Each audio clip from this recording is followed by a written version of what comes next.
Usually when we talk about the future, we use language that it kind of makes it sound like we're navigating a pitch black room. Oh, totally. Like we're completely blind. Right. We talk about like stumbling upon opportunities, or we just hope things work out for the best. Yeah, we try to guess what comes next based on, whatever's directly right in front of us. Exactly. It's a completely reactive posture. It really is. It's the linguistic equivalent of just crossing your fingers. Like, we treat the future like the weather. Oh, that's a good way to put it. Yeah, I mean, we might check the forecast, we might carry an umbrella, but ultimately we just accept that we have to stand in the rain.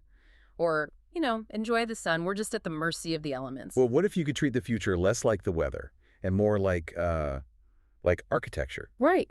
What if, instead of just crossing your fingers and bracing for impact, you could actually mathematically graph your future before you even live it? Which sounds crazy, but It does. Yeah. But welcome to the deep dive, everyone. Today, we're skipping all the basic introductory fluff. We're not going to talk about, basic habit tracking or morning routines. no, definitely not. We are venturing to the absolute bleeding edge of a framework known as Meta-Matics. Which I know is a heavily intimidating term right out of the gate. It sounds very dense. It does. Yeah. But the underlying concept is just incredibly profound, and more importantly, it completely changes how you interface with reality. So the mission for today's deep dives is to decode the architecture of futures. Yep. We're going to look at topological mapping, multidimensional graphing from what's called Chapter Y, and then we're going to immediately ground all of that high-level theory. Because the theory is thick. Right. We're going to ground it using practical templates and equations from Chapter Z's practice manual. We're talking about a system that uses pseudo-algebraic equations to literally map conceptual reality. Yeah. And I know the phrase pseudo-algebraic equations of reality, that sounds like a dense sci-fi novel. Or like an advanced calculus class that you immediately want to drop. Exactly. But okay, let's unpack this, because as we go through it, you'll see this is actually the most grounded, actionable system for transitioning from being a passive user of your life to the active architect of it. And that distinction between the user and the architect, that is just the perfect place to start. Walk us through that. Okay, think about how a user interacts with a piece of software. A user just clicks through the menus that are already provided by someone else. Right. Yeah, you just accept the default settings. Exactly. If a notification pops up, they react to it. They are operating entirely within the parameters set by an unseen creator. Right. But an architect actually accesses the back-end code. They design the interface itself. They decide why that notification even exists in the first place. So they're building the environment, not just living in it. Exactly. And the visual foundation of this Meta-Matics system, the tool that actually lets you see and manipulate that back-end code of your own life, it's called the root square chart.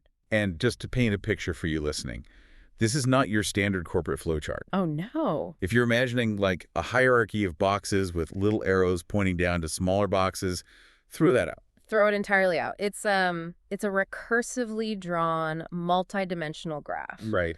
Its sole purpose is to visually conceptualize the existence and the mechanics of a system. And what's really fascinating here is the precise geometry of it. Because it's very specific. It is. It doesn't begin with a linear list. It begins with one massive central square. That is your root square. So the root square is essentially the absolute center of gravity for whatever concept or, life domain or project you were trying to map. Correct. So I'm mapping my career, the root square is my career. Exactly. It's the core anchor. Yeah. Now, imagine extending outward from each of the four corners of this central root square. Right, 4 corners. Right. Attached to these corners are 4 smaller squares, which are called branch squares. And the geometry here is highly specific. Each branch square is exactly 1/4 the size in both height and length of the root square. Okay, let me just visualize this. Yeah. So if I took all 4 of those branch squares and sort of packed them together, Yeah. they would perfectly equal the exact dimensions of the root square. Geometrically, yes. But here's the crucial detail, and this is really where the map becomes active rather than static. Okay. These branch squares, they don't just touch the corners of the root square edge to edge, they actually overlap it. Oh, interesting. Yeah, and they don't just overlap randomly based on how someone drew it. They overlap the root by exactly 1/8 of their total area. Wow, okay. I want to pause on that 1/8 overlap, because when I was first looking at the visual graphs in the source material, that overlap just looked like a sleek design choice. Right, like an aesthetic thing. Yeah, like a modern Venn diagram you see in, I don't know, a startup pitch deck. Yeah. But this 1/8 overlap is actually the secret engine of the whole chart, isn't it? It's the defining feature of the entire architecture. This is what the framework calls the fourth quarter principle. The fourth quarter principle. Okay, break that down. Let's look at the anatomy of a branch square. Because it overlaps the root square, a branch square has 3 corners sticking out into free space. Right. These are called free corners. Now, these free corners eventually expand into smaller conceptual units called leaves, which then expand further into even smaller units called fruits. It's recursive, right, like a fractal. Exactly. And if you were to map the entire recursive structure out, you get 12 free corners, or leaves, across the branches and 36 fruits. That's a lot of little squares. It is. But that overlapping section, that 1/8 of shared real estate where the branch physically embeds into the root, Yeah. that mathematically represents the space where concepts actively integrate. Oh, I see. So it's not a puzzle piece fitting perfectly into a pre-cut slot. No, not at all. It's more like a chemical reaction where the two pieces melt into each other. The overlap is the physical action of assembling them. Precisely. Let's use an analogy to really ground this. Think about a standard electrical plug and a wall outlet. Okay, I've got the plug, I've got the outlet. Right. You have the plug, you have the outlet, and let's say you also have this deep intellectual knowledge of how electricity works. Okay. Those 3 elements are static. They are your 3 fruits. They represent 75% of the equation. But nothing is actually happening yet. Right. The final 25%, that 1/8 overlap in the graph, is the willful, active act of bridging them together. Oh, it's the physical motion of pushing the plug into the outlet. Exactly. So the electricity actually flows. 3 static elements, plus the active overlap of integrating them, is what creates a functional leaf. The overlap is the lived practice. Okay, so let me apply this. If my root square is my health, right? Yeah. One of the branch squares might be my diet. Perfect. So the 3 free corners of that diet square might be my meal plan, my grocery budget, and my nutritional knowledge. But if those just sit out in free space, I'm not actually healthy. Exactly. You just have a lot of paperwork. Right. The 1/8 overlap is me physically chopping the vegetables and eating the meal, which actually integrates diet into health. That is a perfect translation. The map visually forces you to see where you have knowledge just hanging out in free space and where you're actually lacking the integrative overlap to make it real. It reminds me of, like, a skyscraper's scaffolding. Oh, yeah. It's highly structured, load-bearing, and perfectly engineered to support growth. But I do have to play devil's advocate here for a second. Go for it. Does mapping our messy, unpredictable, highly emotional lives on a recursive 2D geometric plane, does that oversimplify what it actually means to be alive? I mean, that's a fair point. Because we aren't just rigid shapes on a board, you know? Life is chaotic. That is a very valid critique. And honestly, if the map were truly flat, it would be a fatal flaw. Okay. A flat 2D map is insufficient for human complexity, which is exactly why the architecture introduces a concept called dimensional homonymy. Dimensional homonymy. Okay, let me think about that word. It's a mouthful. A homonym in language is a word that sounds the same but has different meanings, right? Like the bark of a dog versus the bark of a tree. Exactly. So how does that translate to dimensions on a map? Are we saying the square is playing 2 roles at once? That's exactly it. It means the graph isn't actually flat. It just looks flat on paper because of the medium. Because it's printed on a page. Right. In reality, it represents multiple dimensions existing in the exact same space. The architecture explains that pieces and purpose make up one expression of the concept. Okay, pieces and purpose. Right. While presence and proximity make up the second expression. So they occupy the same geometric space, but they mean entirely different things. Like the bark of a dog and the bark of a tree. Okay, this feels a bit abstract. Let's ground this. What is the actual mechanism of this dimensional homonymy? Think of a symphony orchestra. Okay, I'm picturing the stage, the musicians, the instruments. Right. The physical instruments, the violins, the cellos, the brass section, those are the pieces. Got it. The sheet music sitting on the stands, the actual composition they're trying to play, that is the purpose. Okay. But if you just have pieces and purpose sitting on an empty stage, you don't have music. Right, you just have dead wood, cold brass, and paper. Exactly. You have the potential for music, but no actual sound. So how do we get the sound? To make it functional, to actually generate the reality of music, you have to saturate those pieces and purpose with the second dimension. presence and proximity. Oh. Presence is the breath of the musicians, the physical movement of the bows, the real-time human attention. Proximity. Proximity is the acoustic resonance of the hall. It's the way the sound waves bounce off the walls and interact with each other in that shared space. Wow. When you combine the first dimension, pieces and purpose, with the second dimension, presence and proximity, in the exact same space, the shadow of the concept becomes a functional reality. That makes so much sense. It's mapping the hardware and the software, or like the potential and the kinetic energy all at the same time. Exactly. It's a topological map of how your intentions interact with your environment and your real-time actions. But, just staring at a geometrical map, even a multidimensional one, is only the first step. Sure. Because the blueprint is useless if you can't read the architect's symbols. Right? We need the language. We do. This means we have to translate this visual topological map into linguistic mathematical equations. Yeah. We need a way to not just see the orchestra, but to actually write the sheet music. And this brings us to the core mechanism of Meta-Matics, the pseudo-algebraic concept mapping system. Okay, here we go. This is where we start doing the math. Math with words. Math with life experiences. Math with concepts, yeah.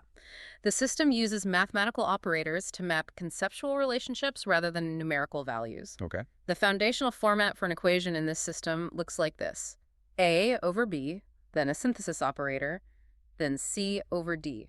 Okay, let me visualize that for everyone listening. That's an A over a B, followed by a plus sign inside a circle. Yep, the synthesis operator. Followed by a C over a D. Exactly. If I'm looking at that like a high school algebra problem, it just looks like fractions being added together. Right? But these aren't numerical fractions. Let's break down the variables. If A and C are on the top, what do they represent? A and C are called iterators. The iterators. Yes, they represent the content.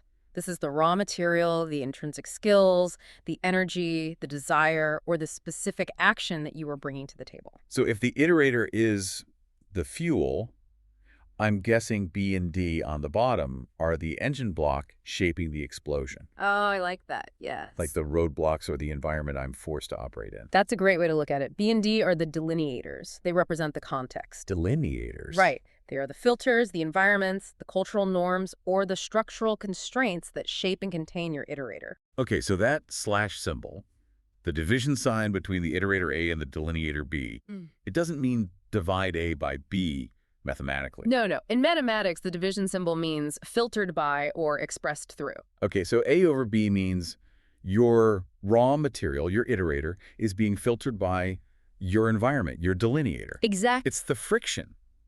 It's the reality that my raw ambition doesn't exist in a vacuum.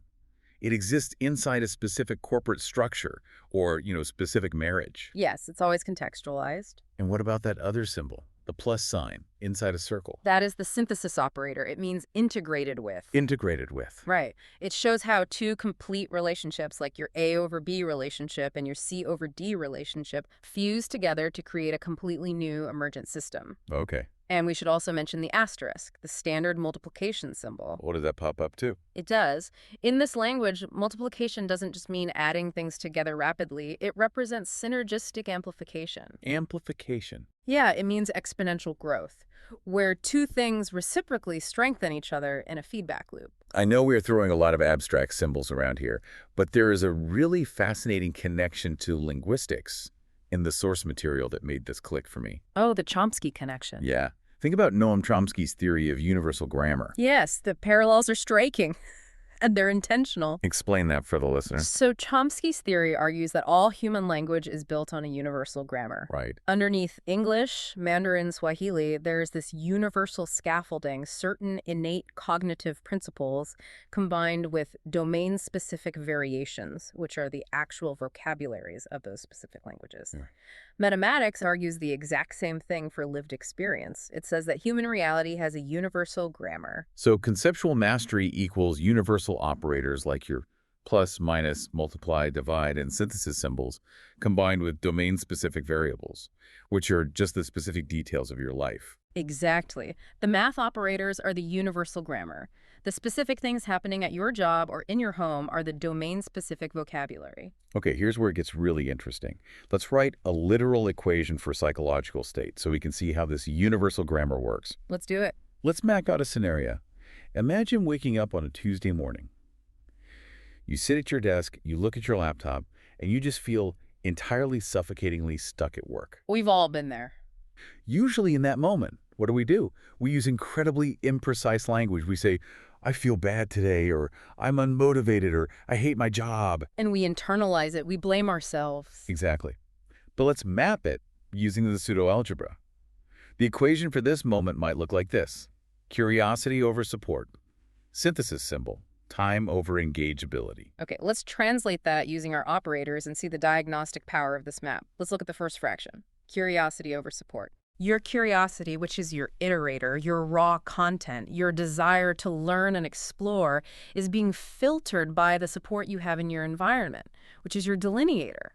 So my curiosity is being filtered by, say, my micromanaging boss. Precisely. And that entire relationship is then integrated with, that's the synthesis operator, your time, which is your second iterator. Right. Filtered by how engaging the task is, the engageability, your second delineator. This is where the power of this architecture becomes undeniable for me. Right. By mapping this out, I can run a surgical diagnostic on my Tuesday morning misery. I might look at the equation and realize, wait a minute, my iterator, my curiosity is actually perfectly fine. Yeah. I am a curious person. I want to solve problems. But my delineator, the support from my boss, is practically zero. It is completely throttling my curiosity. Exactly. The problem isn't you. It's the mathematical relationship between your content and your context. You aren't unmotivated. Your motivation is being improperly filtered.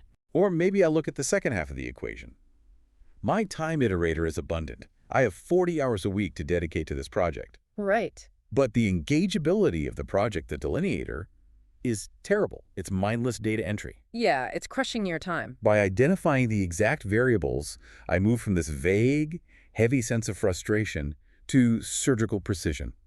I know exactly what knob on the soundboard needs to be turned.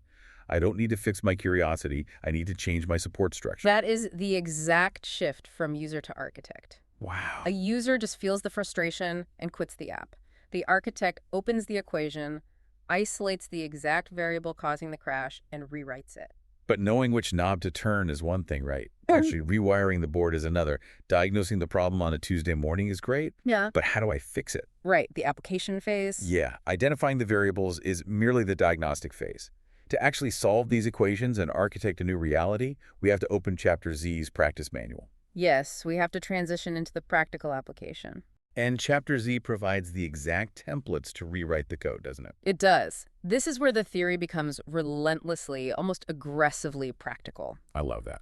The practice manual isn't just about philosophy.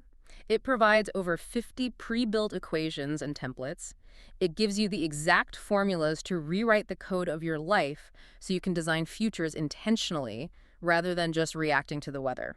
Let's dive deep into some of these specific templates because this is the real toolkit. Yeah. Let's start with what the manual calls the integration equation. Okay, the integration equation. The formula is achievement equals orientation times consistency, all divided by resistance. Let's unpack the mechanics of that equation. First, look at the numerator, the top part of the fraction. Orientation times consistency. Okay. Orientation is your heading. It's the active practice of aligning your daily behaviors with your specific target to reach your goal. So if my goal is to run a marathon, my orientation is ensuring my training plan is actually designed for long-distance endurance, not just, like, sprinting. Right. It's pointing the compass in the correct direction. But notice the mathematical operator next to it. It is multiplication. Right. Orientation times consistency. You are multiplying your orientation by your consistency. Why multiplication and not simply addition? Because consistency introduces compounding effects. Oh, right. If I run 3 miles today and 3 miles tomorrow, I haven't just added 6 miles to my body. The cardiovascular adaptation compounds. Exactly. A single day of proper orientation has a linear, limited impact. But sustained orientation over many days multiplies your progress. It's synergistic amplification. The habit groove gets deeper. Yes. The neuroplasticity strengthens. That is why it's a multiplier. And then, importantly, that entire top section orientation multiplied by consistency is divided by resistance. Because achievement is always moderated by friction. Always. Dividing by resistance is a mathematical acknowledgement that gravity exists. The friction of reality, whether that's external obstacles like a lack of money or internal obstacles like profound self-doubt or trauma, will always act as a filter. It pushes back. It will reduce your gross effort down to your net achievement. It is brilliantly simple when you see it laid out like that. If I want to increase my achievement in any area, I really only have two mathematical levers I can pull. Yep. I can either increase the numerator, get more consistent, and ensure my orientation is dead on, or I can decrease the denominator, which means removing the resistance and friction in my environment. Exactly. If I'm trying to write a book, instead of just trying to grind harder and increase my consistency, maybe I just need to lower my resistance by putting my phone in another room so I'm not distracted. You adjust the environment to serve the equation. Right. And the manual goes even deeper into human complexity with the relational transformation equation. Oh, this one is fascinating. It really is, because it proves mathematically that profound personal growth isn't a solo endeavor. Let's talk about this one in detail. The formula for relational output is complex. It has a lot of moving parts. But the most vital piece of the engine is the variable r, the relational multiplier. The formula for R is 1 plus the product of attunement, safety, and mutual visibility. Attunement times safety times mutual visibility. Yes. This immediately raises a profound question for me. Why does the presence of another human being accelerate our own internal transformation? It's a great question. Because we constantly hear about doing the work on ourselves by ourselves. Self-care, journaling in a quiet room. But this math says otherwise. The math explains exactly why isolation limits transformation. Let's break down the variables of R. Okay. Attunement is how accurately the other person perceives your internal state. Do they actually see what you are feeling, or are they projecting your own stuff onto you? Right. Safety is the lack of judgment and the presence of nervous system regulation. And mutual visibility is the shared, active space of seeing and being seen simultaneously. Let's apply this to a real-world scenario. Let's say a married couple is having a dispute. Okay. One partner comes home from work, clearly stressed out, and immediately snaps at the other over, like dish is left in the sink. Okay, let's run the math on that exact moment.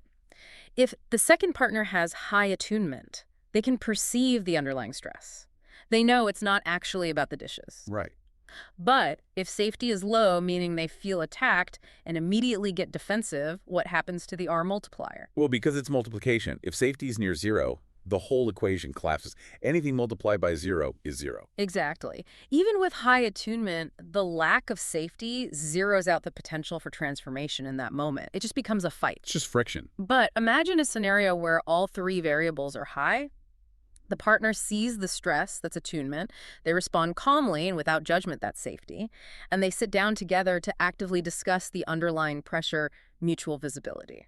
And when those three variables are high and they multiply each other, R skyrockets. The transformation cascades. It proves that when two people share a highly attuned, safe field, their capacity to process stress or heal trauma doesn't just add together, it exponentially multiplies. 1 plus 1 doesn't equal 2, it equals 10. That is the power of the relation multiplier. You cannot achieve that level of R alone in a room journaling. Wow. And the manual also touches on business and systems with probabilistic modeling. Yes, it shifts gears quite a bit there. And I'll be honest, when I first saw this, it sounded like something an insurance actuary uses. The equation is project success equals the probability of tech risk times technical excellence plus the probability of resource risk times resource optimization. And it just goes on. I know, it looks incredibly dry, but it's actually a blueprint for designing against failure. Give me an example. Let's say you are a startup founder. You're deciding whether to launch a flawed software product right now or wait 6 months to perfect it. A classic dilemma, speed versus perfection. Right. If you use the probabilistic modeling equation, you don't just go with your gut, you map it. You calculate the probability of tech risk. What are the odds the software crashes upon launch? Let's say it's 40%. You multiply that by your technical excellence, which is your team's ability to fix a crash in real time. Then you map the probability of resource risk. What are the odds you run out of funding if you delay for 6 months? Let's say that's 80%. So suddenly, the math makes the decision for you. Exactly. The risk of delaying and running out of money at 80% far outweighs the risk of launching a buggy product that your excellent team can patch on the fly at 40%. Exactly. You are visually mapping risk before the risk even materializes. Right. All of these templates in the practice manual, from integration to relationships to probabilistic modeling, they're all designed to force a massive paradigm shift in the user. And the text has a specific name for this shift, right? Yes. The overarching goal is described as moving from an R1V life architecture to an AV1 life architecture. Okay. R1V. That stands for responsive variable. Let's unpack the mechanics of living an R1V life. In an R1V life architecture, the external world is the constant. The world, the environment, your boss, your family expectations, they are the one in the equation. Oh. And you. Yeah. You are just the V, the reacting variable, the world acts, and you respond. You are defined by external markers. Entirely. Your career trajectory, your emotional state, your physical health, they are all dictated by external pressures. You're just waiting around. You wait for the right opportunity to appear before you move. You twist and adjust your own skills to match whatever job posting happens to be available. You are just a variable responding to constant demands of the world. Let me give you a really grounded analogy for this, because I think everyone listening has felt this at some point. Please do. Living an R1V life is like being a passive guest in a completely automated smart home. Okay. But the catch is, the smart home is running on legacy software scripts that were written when you were a teenager or based on traumas you experienced years ago. Ooh, yeah. So the lights turn off randomly, the alarm blares when you're just trying to sleep, the thermostat drops to freezing whenever you try to be vulnerable with someone. Right. And because you are living R1V, you are just sitting on the couch, pulling a blanket over yourself, reacting to the environment, thinking, well, I guess it's just cold in here now, nothing I could do.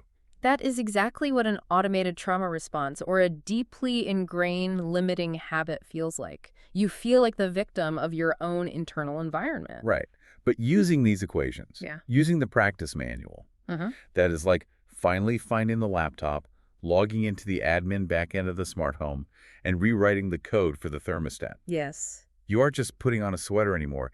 You are reprogramming the environment to serve your intent. You transition to the AV1 life. The autonomous one. Autonomous one. In this architecture, you flip the equation. You become the constant, your internal anchoring, your core values, your defined target that is the one. And the world. The external world becomes the variable that responds to you. You don't twist yourself to fit a job posting. You anchor into your skills and force the environment to yield an opportunity that fits your target. It is the ultimate shift from victimhood to agency. It is. But wait, I have to push back here. Okay. And I think anyone listening who has dealt with an overbearing boss or a narcissistic partner is probably thinking the exact same thing. What's that? If the ultimate goal is to always be the autonomous one, to always be the constant driving the variables, always forcing the environment to bend to our will, doesn't that just turn us into rigid control freaks? I see what you mean. Like if I'm always asserting my will over my partner or my coworkers or my environment, I'm going to become completely disconnected from reality. I'll be a tyrant in my own life. That is a brilliant observation, and it is the exact trap that a lot of superficial self-help falls into. Right. This hustle culture idea of always dominate your reality. Yes. But Meta-Matics recognizes that perpetual dominance is just as dysfunctional and ultimately just as fragile as perpetual submission. Oh, thank goodness. So how does it solve that? To solve this, the system introduces what might be its most crucial failsafe: the unity operator and a diagnostic mechanic called the inversion kick. This is where the math gets intensely psychological. Let's break down the unity operator. What does the number 1 actually represent in this context? The unity operator is represented by the number 1, but you have to stop thinking of 1 as a numerical value representing a single item. Okay. In Meta-Matics, 1 denotes the position of the self. It represents your focal agency inside an expression. So it's a marker for where I am physically located in the equation. Exactly. Let's go back to our fraction format. If you write an equation as x over 1 with the variable x on top and the 1 on the bottom, that translates to I use x. I use x. You are the iterator. You are managing the variable from a position of agency. You are in the driver's seat. Okay, so if x is time management, x over 1 means I am actively managing my time. I am imposing my schedule. I am driving. Correct. But if you flip the fraction and write 1 over x, that translates to x uses me. X uses me. You are yielding. You are consciously letting the variable act as the delineator that shapes you. Wait, yielding? Isn't yielding exactly what we were trying to escape when we left the R1V reactive life? I thought yielding was bad. Yielding is only destructive if it is unconscious and involuntary. Involuntary. Conscious yielding is actually a vital form of high-level mastery. Give me an example of conscious yielding. Think about being in a flow state while surfing, or playing music, or listening deeply to a partner who is grieving. Right. If you are constantly trying to control the interaction, if you are always x over 1, you can never truly connect, you can never be inspired, and you will eventually snap under the pressure of having to control everything. That makes total sense. Sometimes you must actively choose to let the wave or the music or the intimacy shape you. That is conscious 1 over x. Okay, that is a massive distinction. So the position of 1 shows whether I'm consciously driving, which is x over 1, or consciously yielding, 1 over x. Yes. But how does knowing this prevent me from becoming that rigid control freak we talked about? Through the mechanism of the inversion kick. The inversion kick. The practice manual explicitly demands that a healthy architecture cannot stay in one mode permanently. To test if your life is structurally balanced, the system uses an architectural equation that tests for symmetry. Now, the manual provides this massive, intimidating string of brackets and fractions for the inversion kick. Oh, it's a huge equation. It's got curly brackets, square brackets, parentheses, dividing by inverted versions of itself. I'm not going to read it out loud because it would sound like I'm reading a computer manual. No, please don't. But what is that giant equation actually physically doing to my life? The math looks intimidating, but its function is beautiful. Think of it as a mathematical mirror. It is a stress test for your psychology. A stress test. Let's look at just the first piece of the logic. It asks you to encode your current baseline state. For example, I wield variable A, but I yield to variable B. I drive one thing, but I let another thing shape me. Yes, that is your baseline. But the inversion kick requires that after you establish that baseline, you must test the exact opposite. You have to multiply that state against its inversion. You have to force yourself into the state of I yield to A, but I wield B. The equation forces you to strategically flip your modes to see if your life architecture breaks under the pressure. Let's put this into a concrete scenario so we can see the inversion kick in action. Sure. Let's say variable A is my career and variable B is my intimate relationship at home. Okay. Let's say my baseline is that I always use x over 1 at work. I am iterator first, driving, controlling, managing my team with an iron fist. Right. And let's say I always use 1 over x at home. I am delineator first, yielding, underasserting, just going along with whatever my partner wants to avoid conflict. So your system is fundamentally asymmetric. You are an autocrat at the office and a doormat in your living room. Right. And a lot of people live their entire lives like that until they have a breakdown or a divorce. Yep. But the inversion kick is the diagnostic tool to catch that asymmetry before the system crashes. It forces me to ask, what happens if I apply the inversion kick? What happens if I yield at work? Can I accept critical feedback from a subordinate? Can I let the team's wisdom shape the project? Then what happens if you drive at home? Can you assert your boundaries? Can you clearly state your desires to your partner? Exactly. And if I try the inversion kick and my reality completely falls apart, like if I get fired because I yielded control for one day, or if my partner threatens to leave me because I asserted a single boundary, then it exposes a massive critical structural flaw in your architecture. It means your success was built on extreme fragility. wow. That is the genius of the inversion kick. It proves that true stability isn't about finding one perfect posture and holding it forever. It's about the symmetrical capacity to occupy both the driving and yielding positions in any domain of your life. But practically speaking, what does this mean for the listener today? Are we supposed to be walking around doing algebraic fractions in our heads during a fight with our spouse? No, definitely not. Like, hold on, honey. Let me calculate if I'm x over 1 or 1 over x right now before I respond. That sounds exhausting. It sounds like living entirely in your head. No, you absolutely do not do the math in the heat of the moment. The math is just the scaffolding. Okay. The framework recommends using this in a dedicated, quiet 20-minute Sunday audit. Sunday audit. Once a week, you sit down with the journal, you look at the interactions of your past week, and you track your placements of 1. You simply do an inventory. Where was I x over 1 this week? Where was I 1 over x? Where did I refuse to yield when I should have? So it's a reflective diagnostic. Exactly. And here's the magic of it.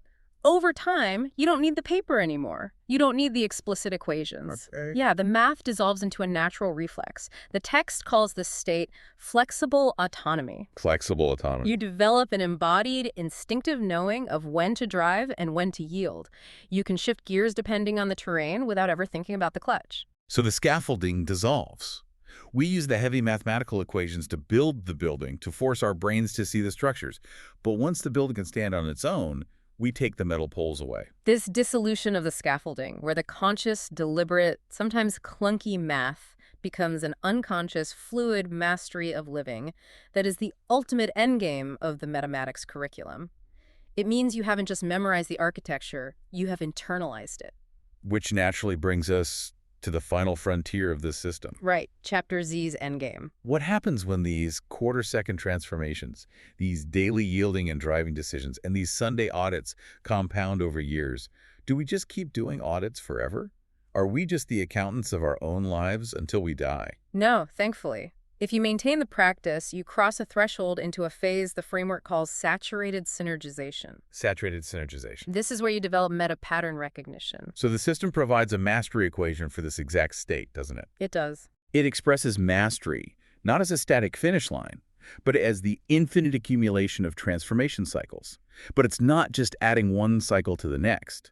Each new cycle's value is multiplied by the compounded amplification of all previous cycles. Let's translate that math into human experience. It means your growth is no longer linear. It is wildly exponential. Give me an example of that compounding. Okay, the discipline and pain tolerance you learned from marathon training 3 years ago. It doesn't just sit in an isolated mental box labeled fitness. Right. It acts as a baseline multiplier for the focus you need to start a new business today. Yeah. And the emotional resilience you built during a brutal breakup last year acts as a multiplier for your leadership skills tomorrow. Every completed cycle amplifies the capacity of the next one. And as this compounds, you develop what the text calls structural perception. Yes. You stop seeing the messy, emotional surface details of your problems, and you start seeing the underlying math. You have this moment where you realize, wait a minute, the drift pattern in my fitness, tracking how I skip one day of working out, feel guilty, and then suddenly skip 2 weeks, is mathematically identical to the drift pattern in my finances, where I overspend by $20, feel guilty, and then blow my whole budget. The surface content dumbbells versus dollars is completely different, but the structural equation underneath them is exactly the same. When you achieve structural perception, you stop trying to solve 10 different surface problems in 10 different exhausting ways. You identify the root architectural flaw that is causing all of them, and you fix it once at the source. And to explain this depth, the framework introduces a really mind-bending concept, the concept of the handler. The handler. Okay, walk us through that. The handler is a beautiful way to visualize nested architecture. Think of a physical space. If a door is stuck, you might think the problem is the door. Naturally. But the door is held by a frame. The frame is held by a wall. The wall is held by a room. The room is held by a house. The house is held by the foundation. So if the door is stuck and you just keep planting the wood of the door, you might fix it for a day. Maybe a week. But if the foundation of the house is shifted, the frame is going to warp again, and the door will get stuck again next week. Precisely. The ultimate question the architect must ask when faced with any recurring problem is, what holds the holder? What holds the holder? What is the deeper, invisible context that is holding your current reality in place? Let's apply this psychologically. Let's say your current reality, your stuck door, is a sudden panic attack before a meeting. Okay, so the panic attack is the door. What is the frame holding it? The frame might be a room of chronic, generalized anxiety, but what holds the room? Maybe it's a house of hyper-responsibility. Like the belief, everything depends on me being 5 steps ahead of what might go wrong, otherwise I'm unsafe. Exactly. That belief is the foundation holding the house of hyper-responsibility, which holds the room of anxiety, which is holding the stuck door of the panic attack. When you can see all the way down to the foundation, when you can identify the handler of handlers, you have reached saturated synergization. You are no longer fighting the symptoms. You are rewriting the core code. This fundamentally changes how we view time itself, doesn't it? The framework explicitly states that in this state of mastery, time is no longer a linear timeline marching endlessly forward. It is a spiral staircase. It is a profound shift in perspective. Think about how punishing linear time is. Very punishing. If time is a straight line, then facing a recurring problem feels like a devastating failure. You think, why am I dealing with this exact same boundary issue with a coworker? I thought I solved my boundary issues in therapy 5 years ago. I've gone backward. We beat ourselves up because we think we've regressed on the timeline. Right, but if time is a spiral staircase, you realize you haven't gone backward at all. You are just circling back to the exact same coordinates, the exact same life themes, but you are experiencing them at a higher altitude of mastery. It's the same X and Y coordinates on the map, the same trigger, the same type of conflict. But you are a floor higher in the Z-axis. You are bringing all of your compounded amplification to the problem this time. Exactly. And because it is a spiral and you are higher up, you can actually see the curve ahead of you.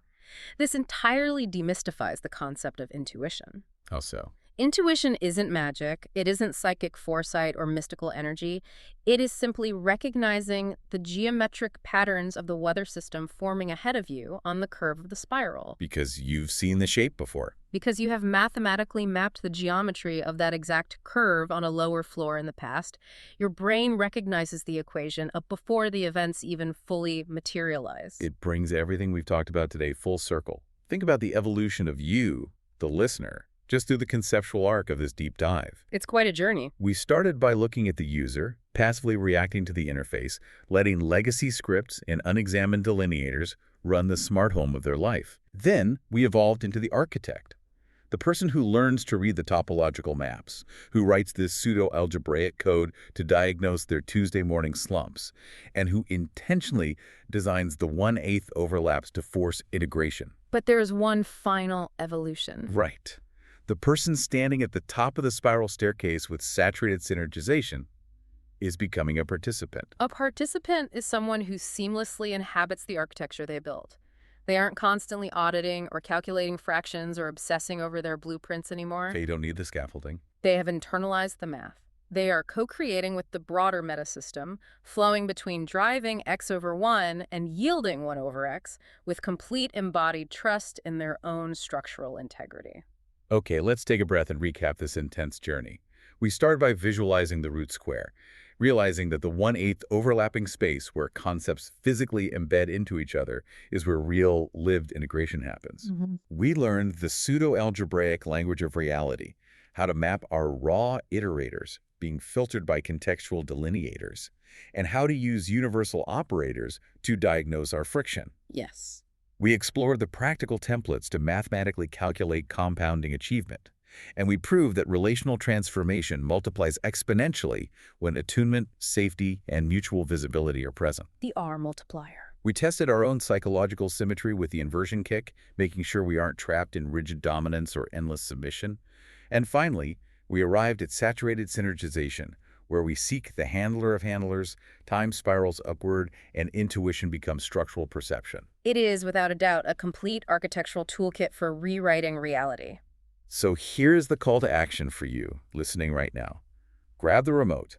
The back-end source code of your life is wide open and waiting for input. You don't have to do it all at once either. No, you do not have to overhaul your entire existence tomorrow. That's overwhelming. Take just one single template we discussed today. Maybe it's the integration equation, where you simply map your daily consistency against your environmental resistance. Or maybe it's the 20-minute Sunday audit, where you just track your position of 1 to see where you are yielding and where you are driving. That's a great place to start. Pick one tool and physically install it into your operating system this week. Watch what happens when you stop reacting to the weather and start building the house. And as you begin to map your life this week, I want to leave you with one final paradigm-shifting idea that builds on the concept of spiral time. I love this part. Let's hear it. If time truly is a spiral, and our intuition is just our ability to sense the architectural patterns forming on the next loop up, consider this. What if the intuition guiding you isn't just pattern recognition? What else could it be? What if your future self, the version of you who has already mastered this architecture, who has already survived the resistance, and who has achieved saturated synergization at the top of the spiral, is actually acting as the ultimate delineator? Oh, wow. What if that future self is the context actively pulling your current iterator self forward into existence? You aren't just building the future from scratch, hoping it holds together. The future is already there, actively holding the space for you to arrive. That completely flips the script. You are the architect building the future, but you're also the blueprint pulling yourself forward. Exactly. I absolutely love that thought to end on. Thank you so much for taking this incredible deep dive with us to the very edge of Meta-Matics. We will see you in the next one.